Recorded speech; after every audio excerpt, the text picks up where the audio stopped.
Welcome to the Diamond Geezer YouTube channel. This is the post for Wednesday the 30th of July, 2025. London's newest bus, route L10 from Horse Guards to Buckingham Palace. A new bus route has been introduced serving a unique section of central London. It operates with double-deckers and runs in one direction only to a very specific timetable. The route is excellent for sightseeing purposes, although is not being operated as such. It would be fairer to describe it as a limited stop service rather than an express. A number of keen bus spotters turned up yesterday to be present for the inaugural run, which ran mostly to schedule. As for passenger numbers, it proved so popular that there was standing room only on the upper deck. The route is relatively straightforward, running from a temporary bus stand at the northern end of Horse Guards Road to a terminus outside the front gates of Buckingham Palace. No other scheduled bus route goes this way, so the new L10 offers an exciting way for anyone with a fractured leg to reach the royal heart of London without hobbling.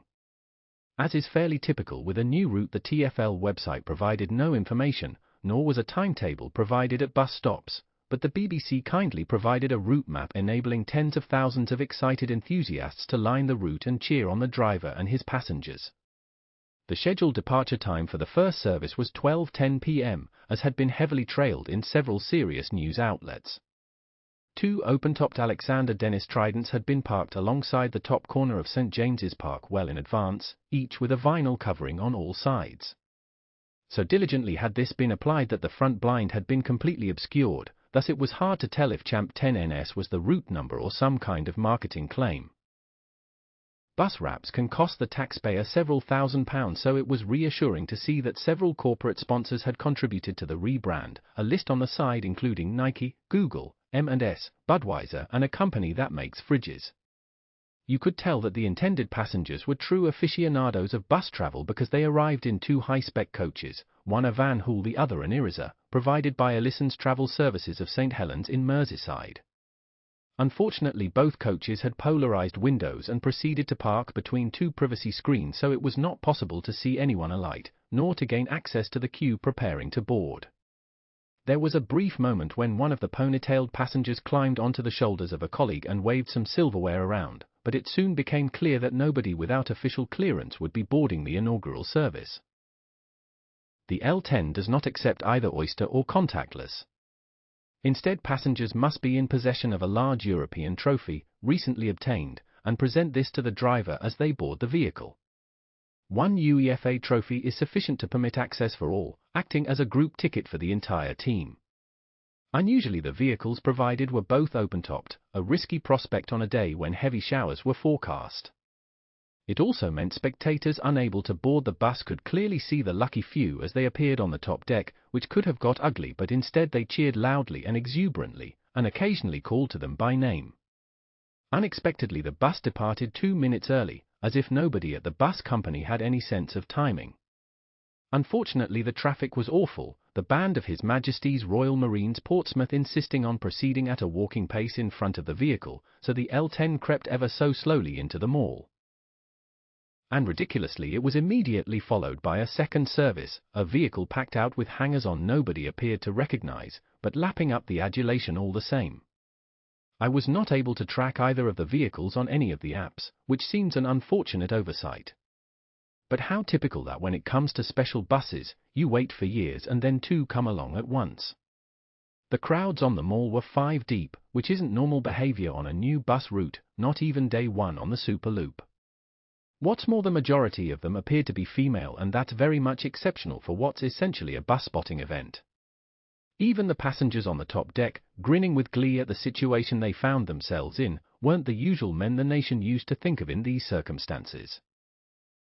What was particularly encouraging to see was the number of young people present, easily into the high thousands, all agog to be here and recording reels to share on their socials, as is so often the case with new bus launches today.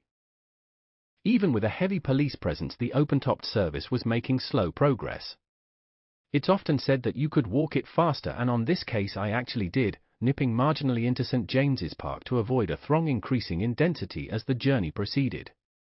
Some families appeared to have travelled for many miles, and all because their youngest child had insisted on dragging them here simply to see a particular bus, as is so often the way. They cheered in collective adoration, they waved flags name-checking an online bank, and they screamed adoringly at the excitement of a converted Alexander Dennis Trident, or perhaps at the historic gathering on the open deck. It was hard to be certain. Hundreds of latecomers could be seen running expectantly through the park to try to catch a glimpse, increasingly in vain as the bus inched toward the end of the mall, with many held back so far from the action so that the double-decker formed barely a few pixels on their smartphone screen.